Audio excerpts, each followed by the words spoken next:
Bismillahirrahmanirrahim. Okay, students, today we are going to study the world as I see it. A beautiful essay that is composed by Albert Einstein.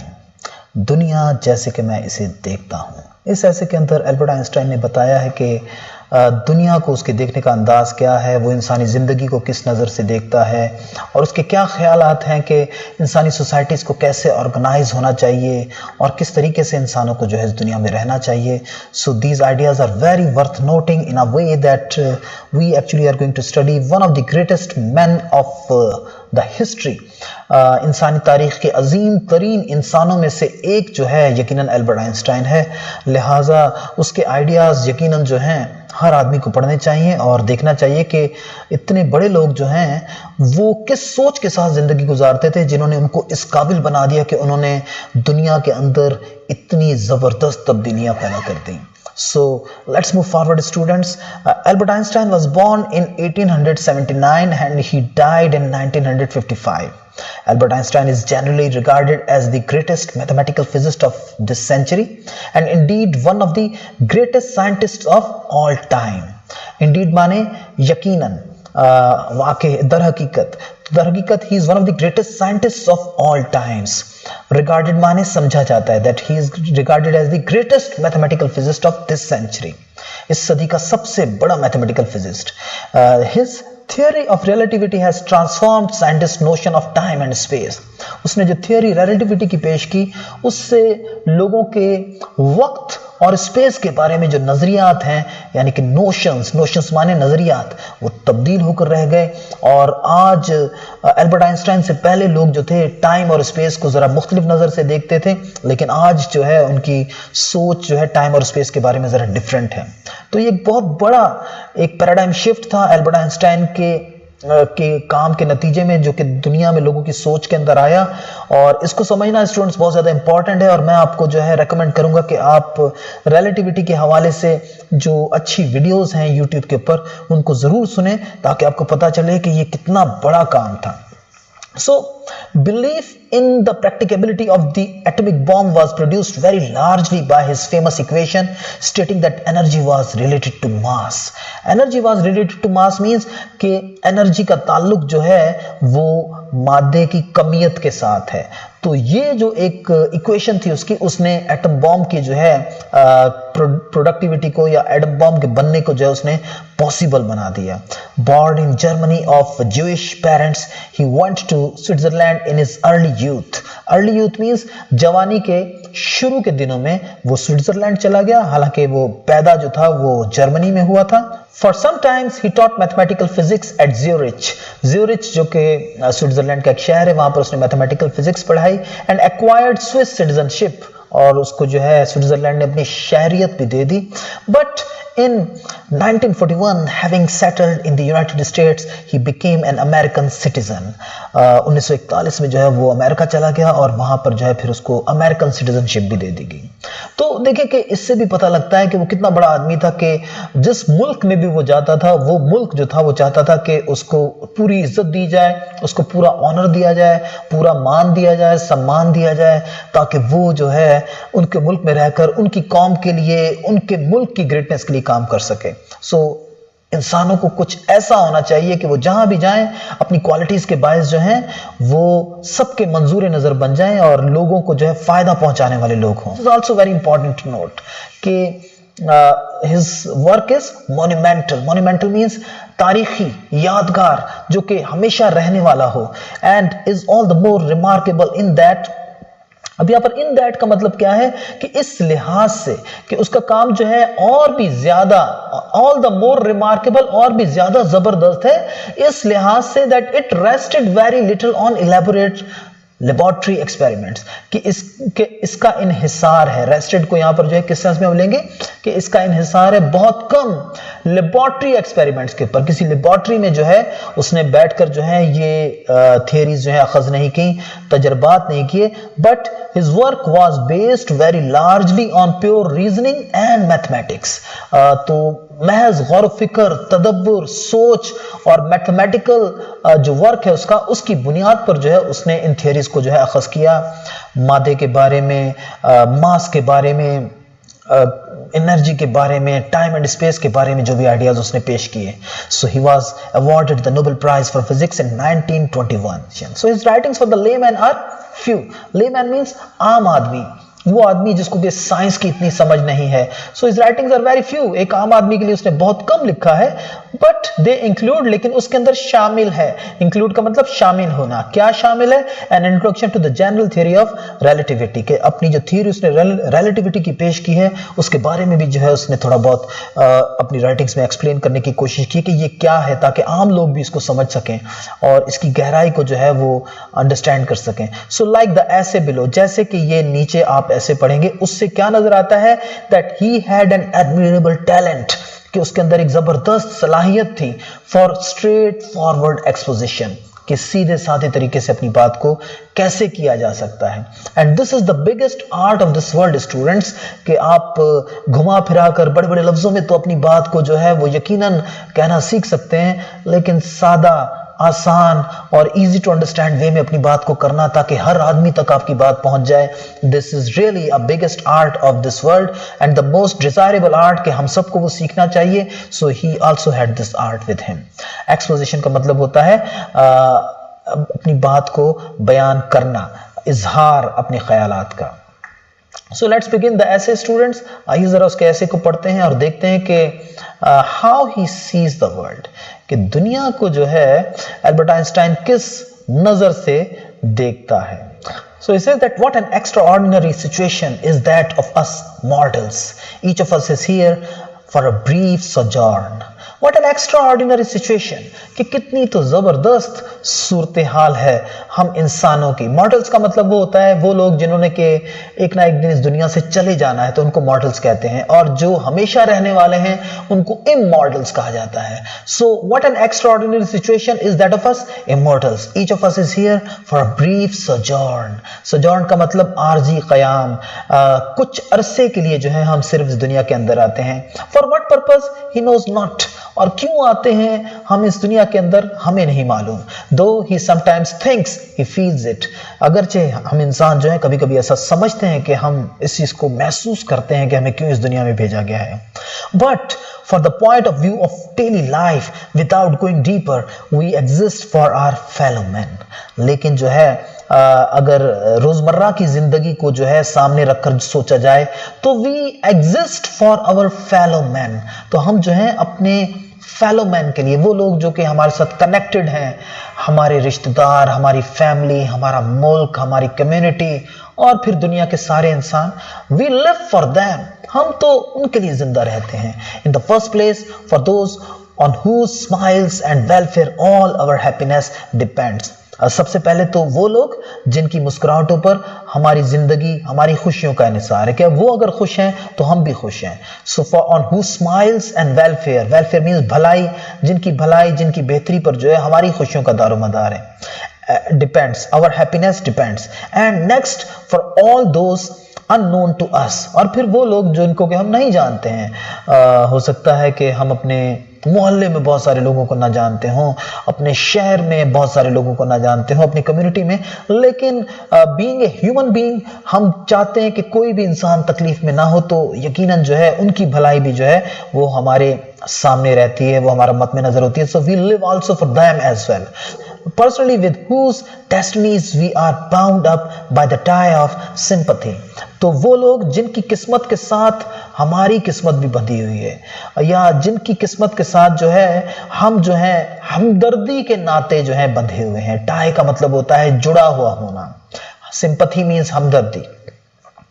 तो yes, जितने भी इंसान हैं उन सबके साथ जो है एक सिंपैथी का रिश्ता जो है हम इंसानों का यकीनन होता है. So we are tied with them by the bond of sympathy.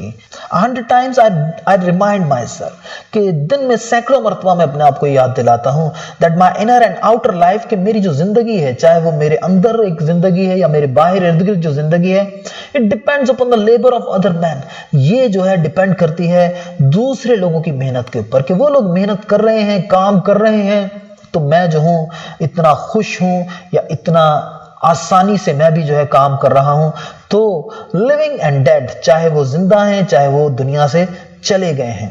And that I must exert myself, और ये कि मुझे भी मेहनत करनी है। In order to give in the same measure as I have received, ताकि इन ऑर्डर का मतलब ताकि मैं भी जो हूं उस अमाउंट को वापस कर सकूं या उनकी उस मेहनतों का सिला उनको दे सकूं, एज आई हैव रिसीव्ड, जो कि मैंने उनसे रिसीव किया है, and I am still receiving, और जो कि मैं अभी तक रिसीव कर रहा हूं। सो यस स्टूडेंट्स, अगर आप देखें तो आपके इर्द गिर्द बहुत सारे लोग हैं जो कि काम करते हैं, आपके पेरेंट्स हैं, आपके घर में काम करने वाले सर्वेंट्स हो सकते हैं, या और बहुत सारे आपके दोस्त हो सकते हैं, आपके बहन भाई हो सकते हैं, आपके टीचर्स हो सकते हैं। So they all are playing their role to make this society a beautiful place to live in, और उनके काम की वजह से ही जो है आप लोगों को भी जो है अपनी सलाहियतें निखारने का, अपने आप को बेहतर बनाने का मौका मिलता है। लिहाजा it's very important that you must have this sense with you as well, कि आपने जो है उनकी मेहनतों का जो है कुछ ना कुछ अजर उनको जो है देना है, मेहनत करके उनके लिए भी जो है जिंदगी आपने आसान बनानी है। I am strongly drawn to the simple life, कि मैं बहुत ही शिद्दत के साथ जो हूं सादा जिंदगी को पसंद करता हूं। ड्रॉन टू का मतलब होता है किसी चीज की तरफ कशिश महसूस करना। So I am drawn to the simple life and I am often oppressed, और मैं अक्सर जो हूं बहुत ज्यादा अपने आप को ऑप्रेस्ड महसूस करता हूं। ऑप्रेस्ड का मतलब क्या होता है कि बहुत ही ज्यादा मुझे ये चीज मेरे ऊपर बहुत ही गिरा गुजरती है, बहुत ही मुझे अजीब सी लगती है। By the feelings that I am engrossing an unnecessary amount of the labour of my fellow man, कि मैं जो हूं बहुत ज्यादा अननेसेसरी अमाउंट के बहुत ज्यादा जो है दूसरों की मेहनत को जो है एनग्रॉस कर रहा हूं, यानी कि ले रहा हूं अपने आसानी के लिए, अपनी आसाइश के लिए, या दूसरे लोग मेरे लिए बहुत ज्यादा काम कर रहे हैं, और ये एहसास कि दूसरे लोग जो हैं मेरी इतनी इज्जत करते हैं and they are working really hard to make my life easy, it really embarrasses me sometimes. कभी कभी मुझे इससे बहुत ज्यादा embarrassment होती है।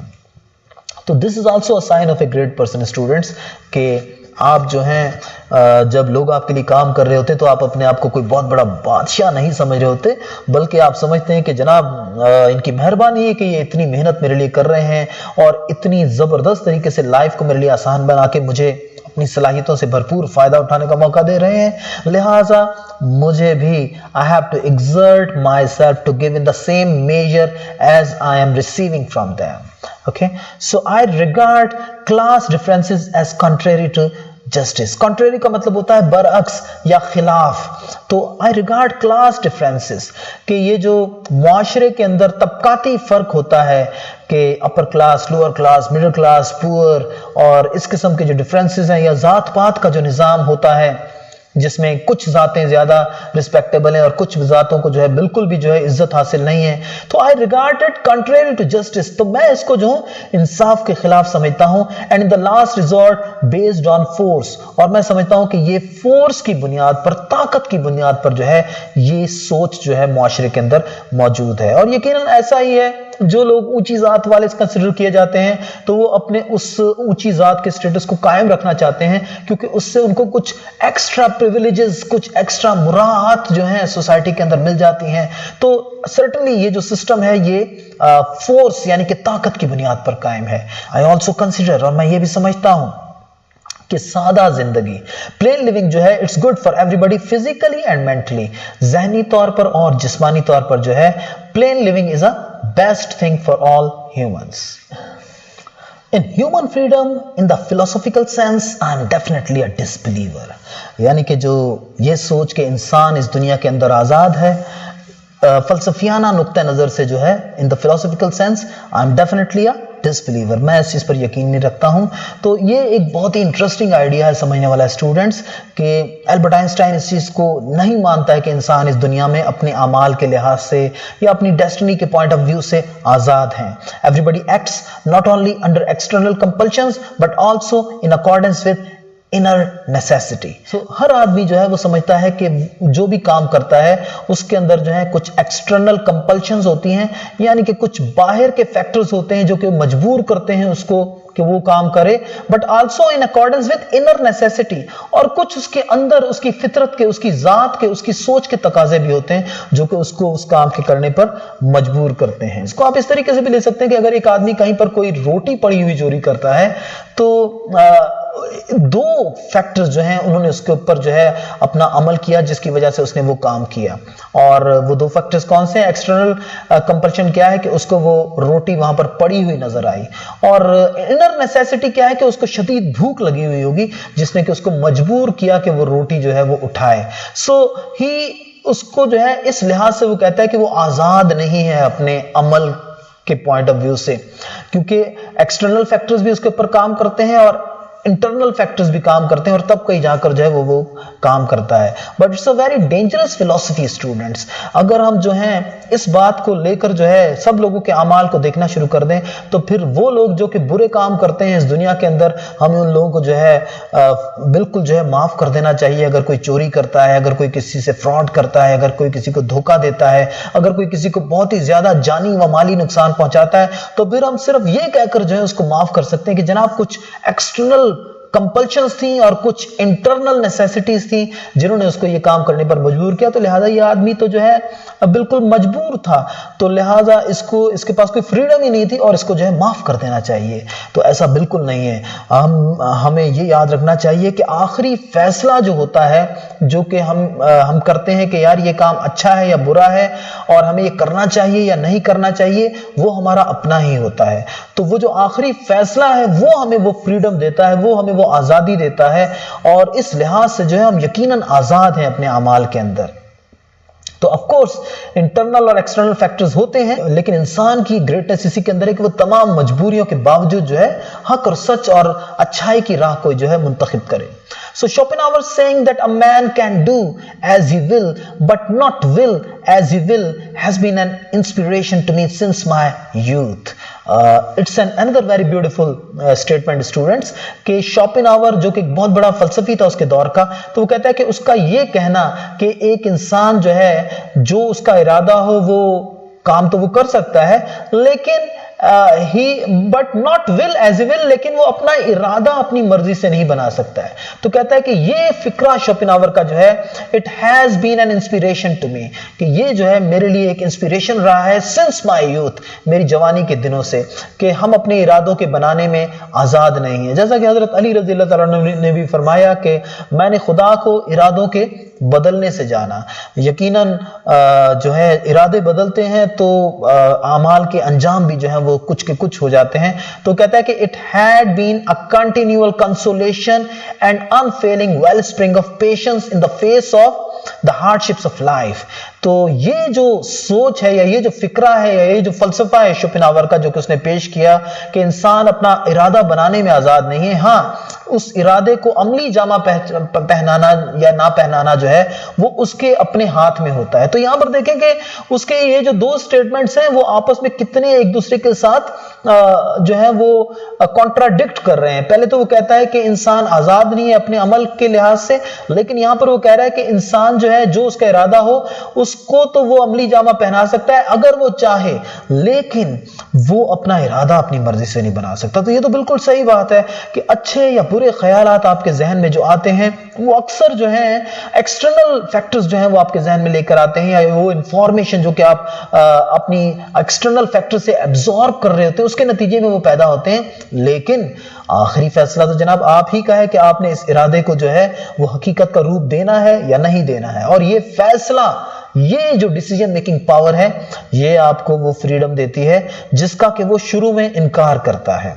एनीवे, तो कहता है कि दिस आइडिया के शोपेनहावर का ये जो ख्याल है, it had been a continual consolation and unfailing wellspring of patience. तो ये चीज जो है इसने मुझे हमेशा जो है सब्र जो है अता किया है, मुझे हमेशा जो है इस्तकामत दी है। वेल स्प्रिंग का मतलब होता है चश्मा, और अनफेलिंग का मतलब होता है कभी ना रुकने वाला चश्मा जिससे कि पानी निकल रहा है। तो कहता है कि ये एक कंसोलेशन, ये एक तसल्ली रही है मेरे नजदीक, और इसने मुझे हमेशा जो है एक सब्र दिया है और पेशेंस दिया है इन the face of the hardships of life, जिंदगी की तमाम मुश्किलात में, माई ओन एंड अदर्स, चाहे वो मेरी अपनी जिंदगी की मुश्किलात हो चाहे दूसरों की। तो this feeling mercifully mitigates the sense of responsibility which so easily becomes paralysing. और कहता है कि ये जो फीलिंग है या ये जो एहसास पैदा होता है इस फलसफे को अपनाने से, तो उससे मिटिगेट हो जाती है। मिटिगेट का मतलब होता है कम हो जाना, तो इट मर्सीफुली मिटिगेट्स, कि ये बहुत ही इसकी मेहरबानी है इस फीलिंग की कि ये कम कर देता है सेंस ऑफ रिस्पॉन्सिबिलिटी को, कि आप हर चीज के लिए जो है इस सोसाइटी के अंदर रिस्पॉन्सिबल नहीं है। आपको जितना काम आप कर सकते हैं आप उतना तो कर सकते हैं, लेकिन जो काम आपके सर्कल ऑफ इन्फ्लुएंस से बाहर है, जो कि आपके बस में नहीं है, उसके बारे में आपको परेशान नहीं होना चाहिए और ना ही अपने आप को मलामत करनी चाहिए। तो ऑफ कोर्स यहां पर यह आइडिया जो है उसका बहुत ही ज्यादा खूबसूरत है कि हम हर चीज के लिए जो है रिस्पॉन्सिबल नहीं है, हम सिर्फ उतनी कामों के लिए रिस्पॉन्सिबल हैं जिनकी हमारे अंदर इस्तात है और जो कि हमारे सुपुर्द किए गए हैं। So this feeling mercifully mitigates the sense of responsibility which so easily becomes paralysing, यानी कि अगर ये एहसास इंसान के ऊपर आ जाए कि वो हर चीज का जिम्मेदार है, तो ये फीलिंग जो है एक पैरालाइजिंग फीलिंग होती है। पैरालाइजिंग का मतलब जो कि आपको मफलूज करके रख देती है, जो कि आपको ना तो हंसने का मौका देती है ना खुश होने का मौका देती है। So it prevents us from taking ourselves and other people too seriously. इससे जो है ये जो फीलिंग है ये हमें बताती है कि हमें अपने आप को और दूसरे लोगों को इतना सीरियसली नहीं लेना चाहिए। It conduces to a view of life, और ये सबब बनती है, यानी कि कंड्यूसेस टू का मतलब हो गया सबब बनना। So it conduces to a view of life, तो ये एक ऐसा जिंदगी का नुक्ते नजर जो है पैदा करने का या अडॉप्ट करने का सबब बनती है, in which humour above all has its due place, जिसके अंदर हंसी खुशी मिजाह वो भी जो है यकीनन उसकी एक ड्यू प्लेस है हमारी जिंदगी के अंदर। ओके जनाब, नेक्स्ट पैराग्राफ में वो कहता है कि to inquire after the meaning or object of one's own existence or of creation generally has always seemed to me absurd from an objective point of view, कि ये सोचना या इस चीज के ऊपर गौर व फिक्र करना, इंक्वायर का मतलब होता है सवाल उठाना, कि ये सवाल उठाना कि इंसानी जिंदगी का मकसद क्या है या मीनिंग क्या है उसकी। ऑब्जेक्ट का मतलब है यहाँ पर मतलब मकसद, कि इंसान की जो एग्जिस्टेंस है, इंसानी वजूद या उसकी हस्ती का मकसद क्या है, और ऑफ क्रिएशन या इंसानी तख्लीक का मकसद क्या है, has always seemed to me absurd. मुझे ये बात बहुत ही ज्यादा फजूल लगती है, यानी कि मैं समझता हूं कि इन बातों के ऊपर जो है हमें ज्यादा तवज्जो नहीं देनी चाहिए। एब्सर्ड का मतलब होता है फजूल। From an objective point of view, यानी कि मारूजी नुक्ते नजर से अगर हम मुआशरे की हकीकतों को सामने रखें। And yet everybody has certain ideals, और फिर भी जो है हमारे जो है कुछ आइडियल्स होते हैं, कुछ तसव्वुरात होते हैं, कुछ आदर्श होते हैं जिनके तहत हम जिंदगी गुजारना पसंद करते हैं। कोई ना कोई मकसद जिंदगी का जो है वो ही जो है जिंदगी को एक अजमत देता है, which determine the direction of his endeavours, जो कि हमारी जिंदगी की जो कोशिशें हैं उनको एक रुख देते हैं। डायरेक्शन का मतलब एक सिम्त देना, तो वो हमारी एंडेवर्स का मतलब होता है कोशिशें, कि हम जो कुछ भी एफर्ट्स इस दुनिया में लेते हैं उनको डायरेक्शंस कहां से मिलती है, उन आइडियल्स के जरिए से जिनके तहत हम जिंदगी गुजारते हैं। And his judgment in this sense, इस लिहाज से I have never looked upon ease and happiness as ends in themselves. तो कहता है कि इस लिहाज से मैंने कभी भी नहीं देखा है आसानी को और खुशी को कि वो जो है वो जिंदगी का मकसद होना चाहिए। एंड को यहां पर जो ENDS एंड्स मींस मकासद, तो ईज और हैप्पीनेस जो है वो मेरे नजदीक जिंदगी के बड़े मकासद नहीं है। इंसानों को जो है ये नहीं सोचना चाहिए कि यार खुशियां उसकी जिंदगी में आ जाएं और हर किस्म की आसाइशें और ऐशो इशरत जो है उसकी जिंदगी में चारों तरफ हो और बस वो एंजॉय करे लाइफ को। क्योंकि वो आगे कहता है कि such an ethical basis I call more proper for a herd of swine, कि ये सोचने का अंदाज जो है मेरे नजदीक ज्यादा मुनासिब है for a herd of swine. Swine कहते हैं सुअरों को, कि सुअरों का जो ग्रोह होता है या जानवर जो होते हैं वो जो है इस तरीके से दुनिया को देखते हैं, अपनी एग्जिस्टेंस को देखते हैं कि बस खाया पिया मौज की मस्ती की, तो खा ले पी ले जी ले, ये वाला नुक्ते नजर जो है ये it's more appropriate for herd of swine. The ideals which have lighted me on my way and time after time given me new courage to face life cheerfully have been truth, goodness and beauty. कि वो मकासद जिन्होंने that have lighted my way, जिन्होंने मेरी जिंदगी में रोशनी दी है, मुझे बताया है कि मैंने किस डायरेक्शन में आगे बढ़ना है, and time after time have given me new courage, और गाहे बगाहे टाइम आफ्टर टाइम मींस वक्त गुजरने के साथ साथ मुझे उन्होंने एक हमेशा नया हौसला दिया है टू फेस लाइफ चेयरफुली, कि मैं जिंदगी को ज्यादा चेयरफुली, ज्यादा यानी कि खुशी के साथ जो है वो फेस कर सकूं। Have been truth, goodness and beauty, और वो कौन से आइडियल्स हैं? सच्चाई, अच्छाई यानी कि गुडनेस माने नेकी, एंड ब्यूटी और खूबसूरती। तो of course these are the ideals that all the great people should have in their life, और हमें भी जो है इन्हीं आइडियल्स को अपनाना चाहिए कि हम ये जाने कि सच क्या है, और गुडनेस माने नेकी क्या होती है, और जो है इंसानों के काम आना, इंसानों की भलाई और जो है बेहतरी के लिए काम करना, that's what you know is called goodness. Goodness सिर्फ ये नहीं कि आप अपनी जात को ही जो है बेहतर बनाते रहें, बल्कि असल गुडनेस ये है कि आपकी जात की वजह से, आपकी एग्जिस्टेंस की वजह से दुनिया जो है वो ज्यादा खूबसूरत प्लेस बन जाए। और ब्यूटी क्या है? खूबसूरती, यानी कि जो भी काम आप करें उसको बहुत ही ज्यादा खूबसूरत बनाकर करें, उसको बस ऐसे ही जो है बेदिली से करके छोड़ ना दें, बल्कि उसको उसकी परफेक्शन पर लाकर जो है उसको कंप्लीट करें। तो दैट इज कॉल्ड ब्यूटी। जैसा कि इस दीन इस्लाम में भी आता है कि पहला मरला जो है वो इस्लाम है, दूसरा ईमान है और तीसरा एहसान है। और इस्लाम में तो आपने जो है बस जुबान से कह दिया कि ठीक है जी ला इलाहा इल्लल्लाह मुहम्मद रसूलुल्लाह, लेकिन ईमान जो है उससे आपके अमल में भी जाहिर होता है। और एहसान जो है, एहसान लफ्ज जो है वो हुस्न से निकला है। तो वहां पर जो है ये आता है कि जनाब आपने जो है जो अमल करना है वो आपने बहुत ही ज्यादा खूबसूरती से करना है, उसकी पीक पर ले जाकर उसको करना है, ताकि जब आप वो अमल अपने खुदा के आगे पेश करें तो वो खुश हो जाए कि आपने अपनी पूरी एनर्जीज यूज की इस अमल को जो है बेहतरीन से बेहतरीन बनाने में। तो ये बहुत जबरदस्त कॉन्सेप्ट्स हैं स्टूडेंट्स, और इनके ऊपर जो है हमें यकीनन गौर व फिक्र करना चाहिए, and we should also try to cultivate these qualities, this way of thinking, and inculcate these ideas into our own life as well. Without the sense of fellowship with men of like mind, of preoccupation with the objective, the eternally unattainable in the field of art and science, research, life would have seemed to me empty. Empty का मतलब खाली, बेकार, फजूल। तो यहां पर वो कह रहा है कि without the sense of fellowship, कि ये इस एहसास के बगैर कि मैं काम कर रहा हूं किन लोगों के साथ?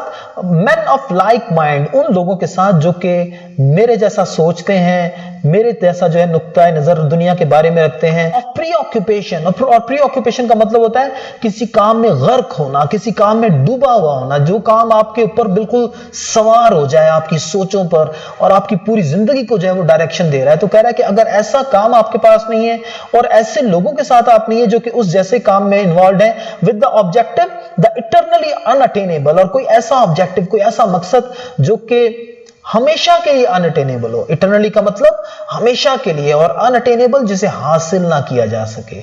In the field of art and scientific research, कौन कौन से शोबों में? आर्ट के किसी शोबे में, या साइंस के साइंटिफिक रिसर्च के किसी शोबे में। तो कहता है कि जनाब इन चीजों के बगैर जो है life would have seemed to me empty, तो इनके बगैर तो जिंदगी मेरे नजदीक जो है वो बेकार है। तो ये है वो नुक्ता नजर जिससे जिंदगी गुजारनी चाहिए, कि कोई बहुत बड़ा मकसद जो है आपके सामने हो, जिस फील्ड में भी आप हैं उसमें, और उसकी जो पीक है और उससे आगे की जो है ना जो राहें जो है उस तक पहुंचना जो है वो आपका मतमे नजर होना चाहिए, आपकी मेहनतों का। तो that's what is also called the state of creating beauty in your work as well. तो यहां पर जो कहता है कि the ordinary objects of human endeavor, और वो कहता है कि जो आम ऑब्जेक्ट्स हैं, जो हदफ होते हैं इंसानी कोशिशों के, जो कि मकासद होते हैं, एंडेवर का मतलब होता है कोशिशें, और वो क्या होते हैं? प्रॉपर्टी, आउटवर्ड सक्सेस, लग्जरी, के लोग जो हैं आपको बहुत कामयाब समझें, या आपके पास बहुत ज्यादा प्रॉपर्टी आ जाए, यानी कि आपके पास बहुत ज्यादा दौलत आ जाए और लग्जरी और आसाइशें हों, तो कहता है कि have always seemed to me contemptible. तो ये जो ordinary objects of human endeavour हैं, property, outward success, and luxury they have always seemed to me, तो वो मुझे हमेशा बहुत ही बुरे लगते हैं। कॉन्टेम्प्टेबल का मतलब होता है हिकारत आमेज, जिनको देखकर जो है जो कि काबिले बहुत ही ज्यादा हकीर मुझे लगते हैं वो। My passionate sense of social justice and social responsibility has always contrasted oddly with my pronounced freedom from the need for direct contact with other human beings। कि जो मेरा passionate sense of social justice है कि एक तरफ जो है मैं पैशनेटली इस चीज पे बिलीव रखता हूं कि मुआशरे के अंदर जो है जस्टिस होनी चाहिए, और सोशल रिस्पॉन्सिबिलिटी का मतलब ये कि हर आदमी को जो है अपना एक जो किरदार है मुआशरे की बेहतरी के लिए वो जानो दिल के साथ जो है उसको जो है वो अदा करना चाहिए। लेकिन ये जो मेरा पैशनेट सेंस है और ये जो मेरा एक जज्बा है, it has always contrasted oddly, ये बिल्कुल ही मुतजाद है विद माई प्रोनाउंस फ्रीडम, मेरे इस ऐलान से, from the need for direct contact with other human being, कि मैं नहीं समझता कि आपको जो है इंसानों के साथ जो है वो बहुत ही ज्यादा कांटेक्ट में रहना चाहिए, यानी कि हर आदमी के साथ हर वक्त बैठे रहना और वक्त अपना जाया करते रहना, तो I do not feel it necessary and human communities, और ना ही मैं ह्यूमन कम्युनिटीज के साथ जो अपने आप को कांटेक्ट करता हूं। I gang my own gait, कि मेरा दुनिया को देखने का अपना ही एक अंदाज है और मैं अपने ही तरीके से जो है जीता हूं। I gang my own gait, gait कहते हैं चाल को, कि मैं चलता हूं अपने ही तरीके से, मेरी चाल कुछ अपनी ही है। सो वो कहता है कि and have never belong to my country, my home, my friend और इवन माय इमीडिएट फैमिली। लिहाजा मैं कब महसूस करता हूं कि मैंने कभी भी जो है अपने आप को जो है अपना ताल्लुक इतना स्ट्रांगली महसूस नहीं किया है। किसके साथ?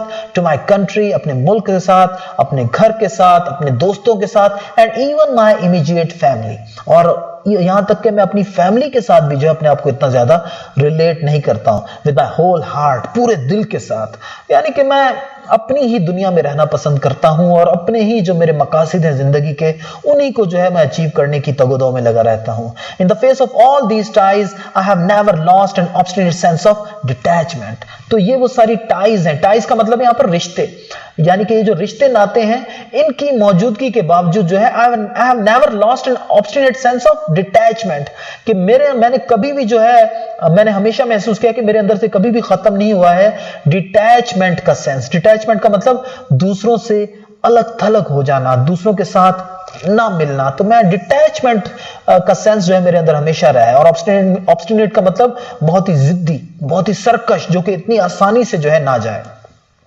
So of the need for solitude, कि I have always felt the need for solitude। solitude माने तन्हाई, अपनी कंपनी को ही एंजॉय करना। तो कहता है कि मैंने हमेशा जो है सॉलिट्यूड की जो जरूरत है उसको जिंदगी में ज्यादा से ज्यादा महसूस किया है। A feeling which increases with the years, और ये एक ऐसा जज्बा है, ये एक ऐसा एहसास है जो कि जैसे जैसे मेरी उम्र आगे बढ़ रही है अब ये बढ़ता ही जा रहा है। One is sharply conscious of the limits, कि हर आदमी जो है उसको इस चीज का शिद्दत से एहसास है कि लिमिट्स होती हैं। किस चीज की लिमिट्स होती है?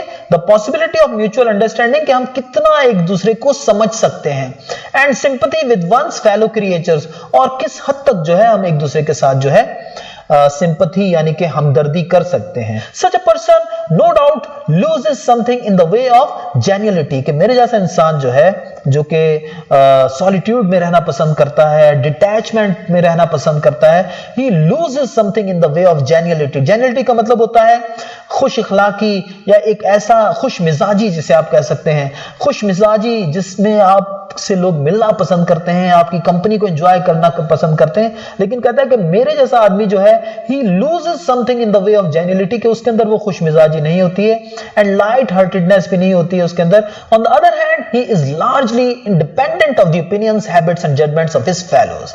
लेकिन साथ ही साथ जो है मेरे जैसा आदमी जो होता है वो इंडिपेंडेंट होता है, यानी कि वो परवाह नहीं करता है कि उसके जो फेलोज हैं यानी कि उसके साथ रहने वाले लोग, उसकी फैमिली, उसकी कम्युनिटी, उसके कंट्रीमैन, उनके ओपिनियंस क्या हैं, उनकी हैबिट्स क्या हैं, वो उनकी जजमेंट्स या क्या राय है चीजों के बारे में। क्योंकि ऐसा आदमी जो है वो चीजों के बारे में अपनी एक आजादाना राय ही जो है वो रखता है। तो ये डिटैचमेंट और ये जो सॉलिट्यूड का एहसास है वो जो है आपको जो है इन जंजीरों से आजाद करता है और आप ज्यादा आजादी के साथ अपनी राय कायम करते हैं। And avoids the temptations to take his stand on such insecure foundations. लिहाजा वो अपनी जजमेंट्स को जो है वो क्रिएट नहीं करता है इन इनसिक्योर फाउंडेशंस के ऊपर, गैर महफूज बुनियादें।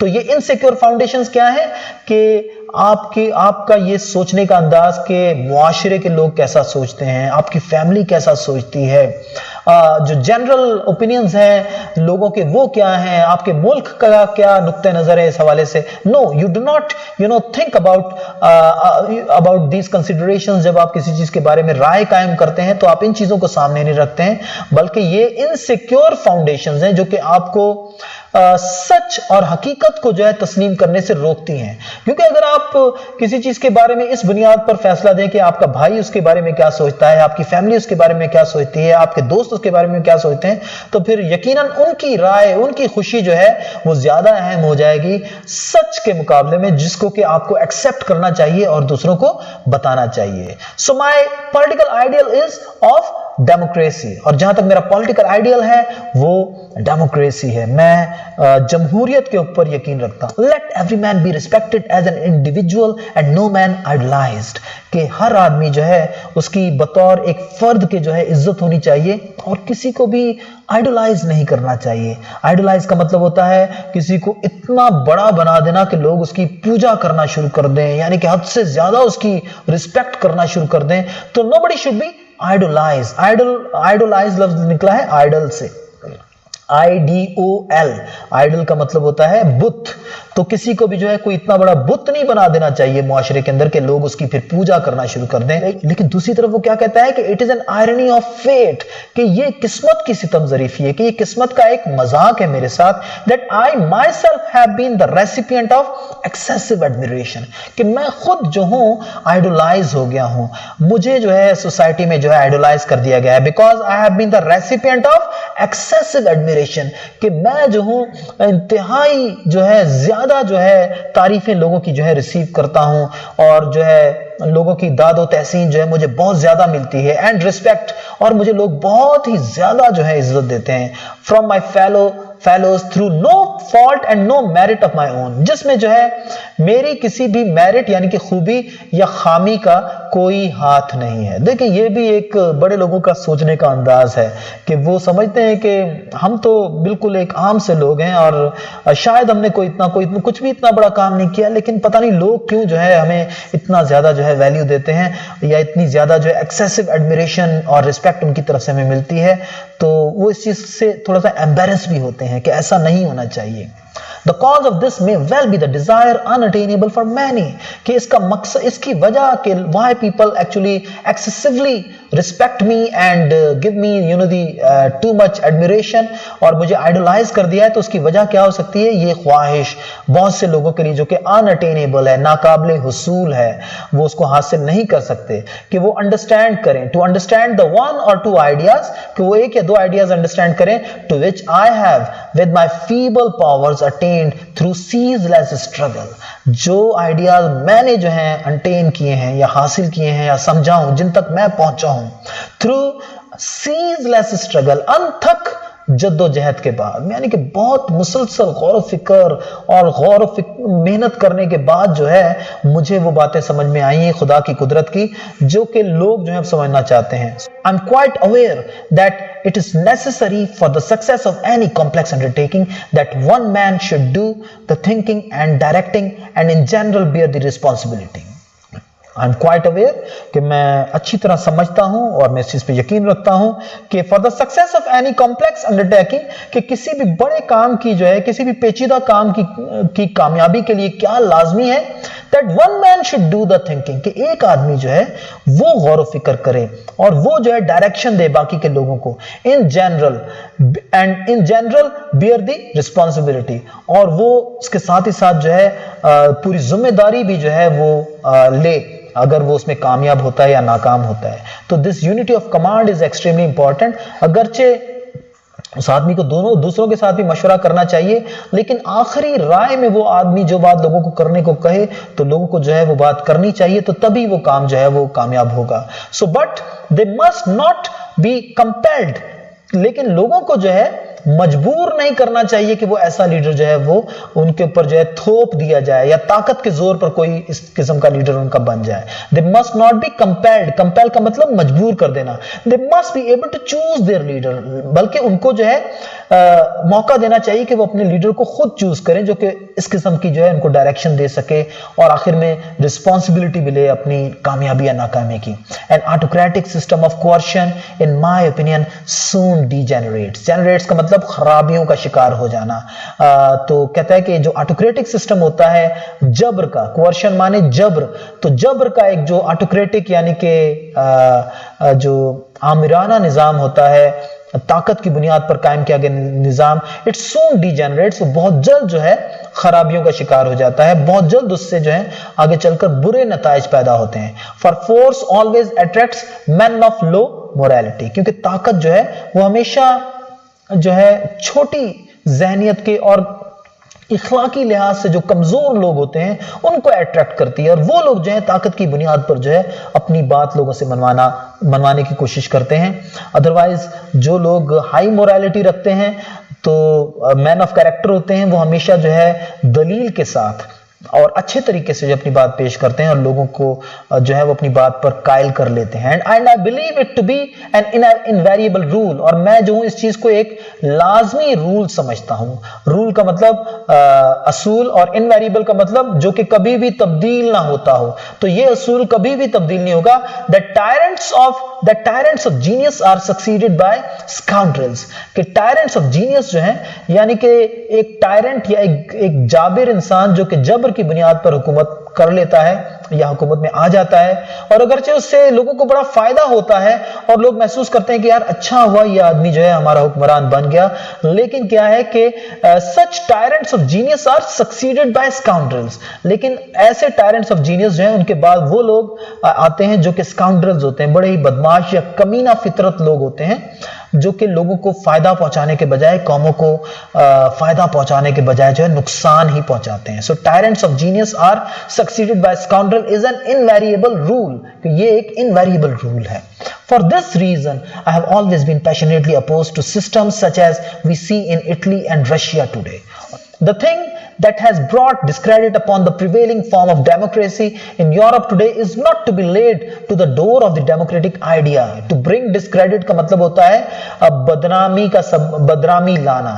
तो the thing that has brought discredit, वो चीज जो कि बदनामी लेकर आई है upon the prevailing form of democracy, मौजूदा जो डेमोक्रेसी की फॉर्म है उसके ऊपर, in यूरोप के अंदर आजकल, is not to be laid to the door of the democratic idea, तो उसका कसूर जो है डेमोक्रेसी के ऊपर नहीं रखा जाना चाहिए एज सच हकीकत में, but to lack of stability on the part of the heads of the governments, लेकिन हकीकत में जो है इस्तेहकाम नहीं है, मजबूती नहीं है, यानी कि एक शख्सियत के अंदर उनकी मजबूती नहीं है, किन लोगों के अंदर, the heads of the governments के अंदर, and to the impersonal character of the electoral system, और इलेक्टोरल सिस्टम जो कि पाया जाता है कौमों के अंदर वो भी जो है वो इम्पर्सनल नहीं है।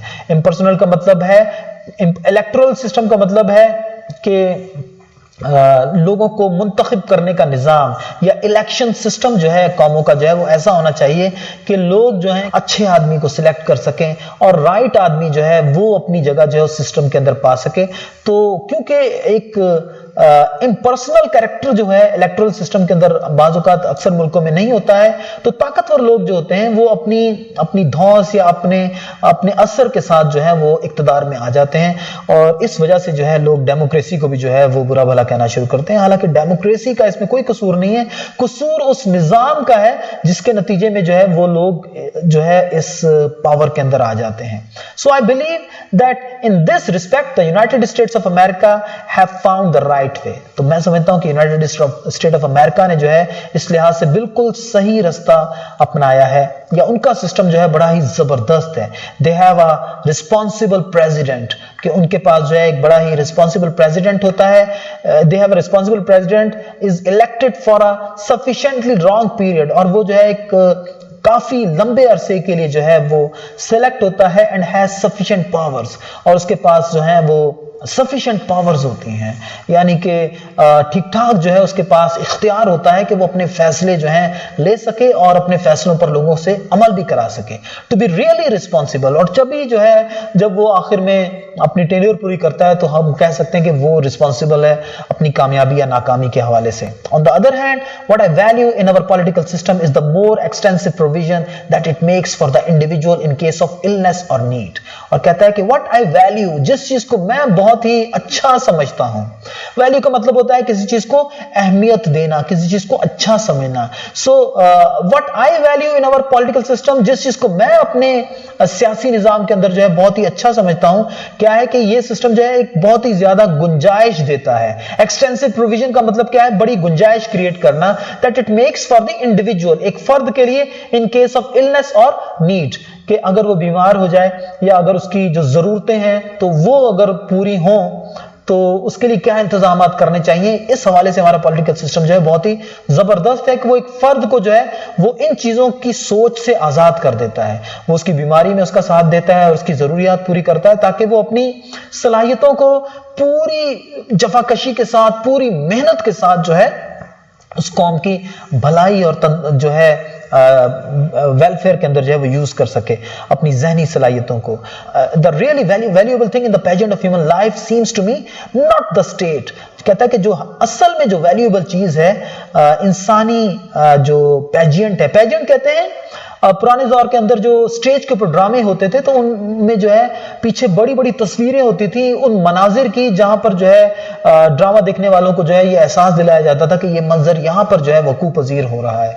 तो कहता है कि जो चीज मुझे जो है इंसानी जो पेजियंट है या इंसानी जो मुआशरा है उसके अंदर जो है बहुत अच्छी लगती है, that to me not the state, कि वो स्टेट नहीं है, वो जो वैल्यूएबल चीज है वो रियासत नहीं है, बट द क्रिएटिव सेंशिएंट इंडिविजुअल, बल्कि असल में एक तख्लीकी और एहसास रखने वाला, सेंशिएंट का मतलब एहसास रखने वाला जो इंडिविजुअल होता है वो मेरे नजदीक ज्यादा अहम है, क्योंकि फर्द जो होते हैं इस किस्म के वो ही स्टेट को जो है वो इज्जत देते हैं, बुलंदी देते हैं और अजीम बना देते हैं। बाकी के जो लोग होते हैं, अदरवाइज स्टेट जो है वो तो मुश्तमिल होती है बहुत सारे ऐसे लोगों पर जो कि भेड़ बकरियों की तरह जिंदगी गुजारते हैं। तो लिहाजा वो कहता है पर्सनैलिटी, कि ये पर्सनैलिटी जो है वो वैल्यूएबल है, इसको जो है स्टेट के ऊपर फौकियत देनी चाहिए। It alone creates the noble, और ये पर्सनैलिटी जो है ये नोबल यानी कि अजमत को क्रिएट करती है, एंड द सबलाइम और ग्रेटनेस को। व्हाइल द हर्ड, और उसके मुकाबले में जो आम लोग होते हैं वो क्या होते हैं, हर्ड होते हैं। हर्ड माने भेड़ बकरियों का रेवड़। As such remain dull in thought and dull in feelings, के जो आम इंसान होते हैं वो तो they remain dull in thought and they remain dull in feeling. War seems to me a mean contemptible thing, कि जंग जो है वो मुझे इंतहाई काबिल नफरत और बहुत ही घटिया चीज लगती है। I would rather be hacked in pieces than take part in such an abominable business, कि मैं टुकड़े टुकड़े होना पसंद करूंगा। हैक्ड इन पीसेस का मतलब टुकड़े टुकड़े होना, कि आई वुड रादर, अब देखिए आई वुड रादर का मतलब कि मैं पसंद करूंगा, बी हैक्ड इन पीसेस टुकड़े टुकड़े होना, than take part in such an abominable business, कि मैं इस इतने नफरत अंगेज करी घटिया काम के अंदर जो है मैं हिस्सा लूं। तो and yet so high in spite of everything is my opinion of the human race that I believe this bogey would have disappeared long ago had the sound sense of the nations not been systematically corrupted by commercial and political interests acting through the schools and the press।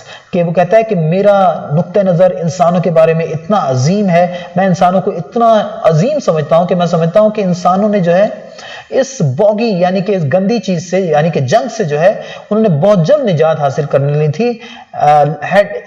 This boggy would have disappeared long ago, long ago means बहुत अरसा पहले इसको ये disappear हो जाती अगर, अब यहां पर हैड जो है वो अगर की सेंस में यूज होता हो रहा है, कि हैड द साउंड सेंस, कि जो अगर जो है जो सही सोचने समझने का जो अंदाज है कौमों का वो करप्ट ना किया जाता, had it not been systematically corrupted, कि अगर उसको जो है सही सिस्टमैटिकली करप्ट ना किया जाता, खराब ना किया जाता, किस चीज के जरिए से, कमर्शियल एंड पॉलिटिकल इंटरेस्ट के जरिए। कि असल में तो कुछ लोगों के जो है कारोबारी या तिजारती मकासद होते हैं और सियासी जो है मकासद होते हैं जो कि उनको जो है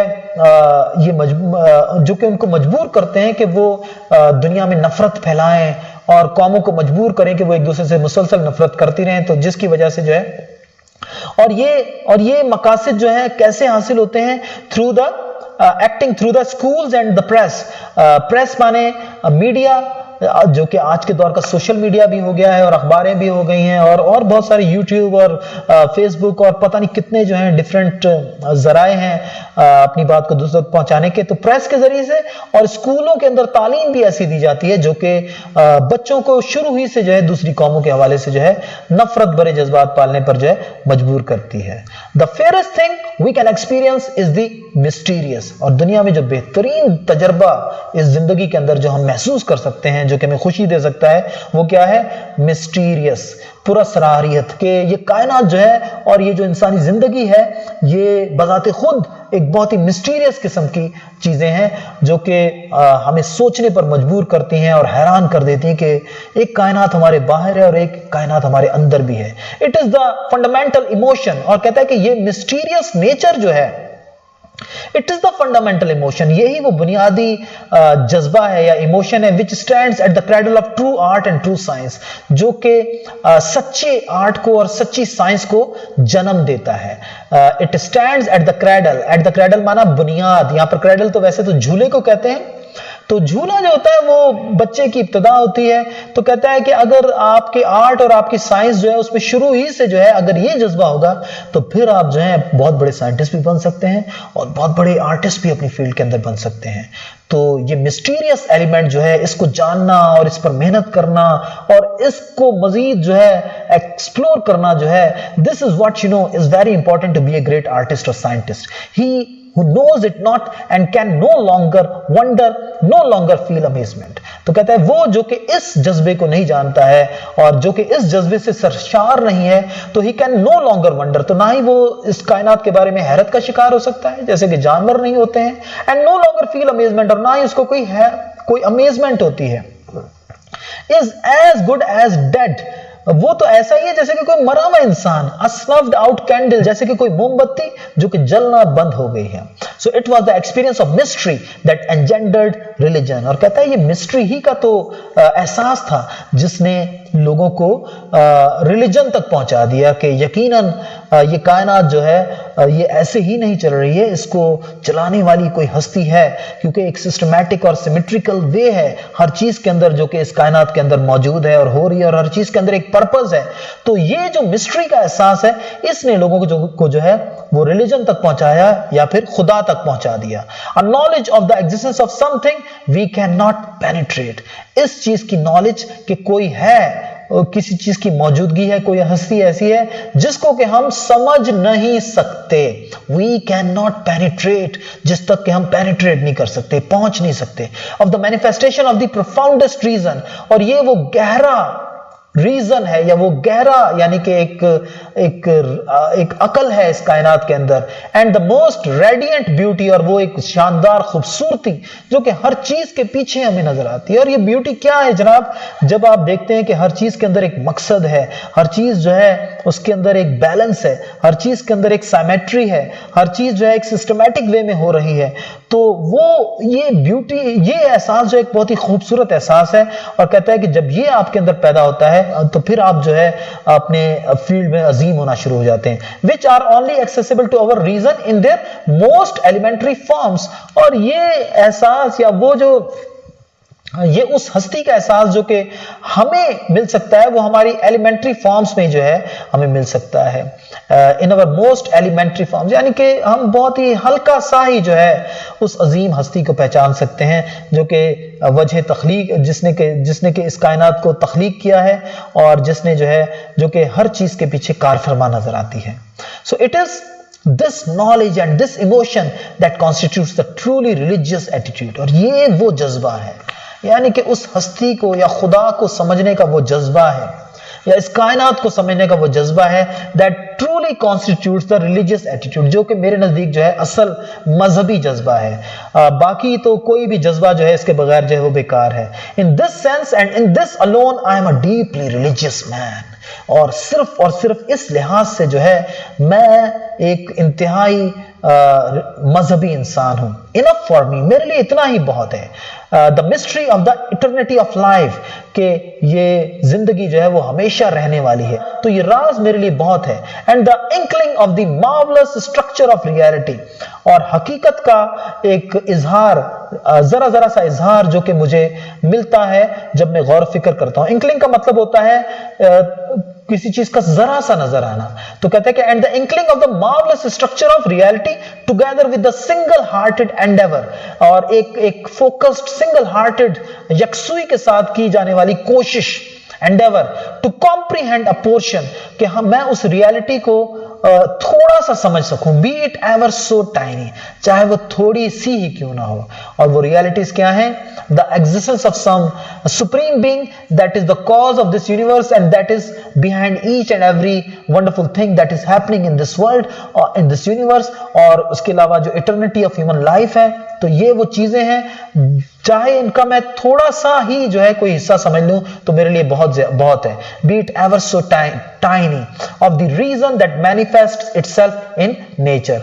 और वो रीजन से यहां पर मुराद जो है उसकी खुदा ही है, जो कि अपने आप को अपना इजहार कर रहा है नेचर के जरिए से। जैसा कि आता है कि हुवल अव्वलु वल आखिरु वल ज़ाहिरु वल बातिनु, कि वो अव्वल भी है और आखिर भी है, जाहिर भी है और बातिन भी है। तो जाहिर कैसे है? अपने काम से, जो काम खुदा ने इस दुनिया में किया हुआ है, जो चीजें अल्लाह ने तख्लीक की हैं, उन चीजों से पता चलता है कि ये तस्वीरें जो हैं इनको बनाने वाला कोई मुसव्विर भी है। तस्वीर मुसव्विर के बगैर जो है वो नहीं बनती है। तो ये एक एहसास जो है उसकी मौजूदगी का और उसको समझने का और उसके काम को समझने का, this is what makes me a really religious person. So students, hopefully you must have enjoyed this beautiful essay of Albert Einstein, and certainly it is an essay जो कि हमें बार बार पढ़ना चाहिए और इससे हमें इंस्पायर होना चाहिए, ताकि हम भी अपनी जिंदगी के अंदर जो है वो जरा सी ग्रेटनेस पैदा कर सकें, उस लेवल की कम अज कम जो कि एल्बर्ट आइंस्टाइन अपनी जिंदगी के अंदर जो है लेकर आया। इस कदर जो है अच्छी सोच को अपने जहन में रख के, क्योंकि आपकी सोच ही से जो है आपके अमल पैदा होते हैं और आप बड़ा कोई काम कर सकते हैं। Thank you so nice of you.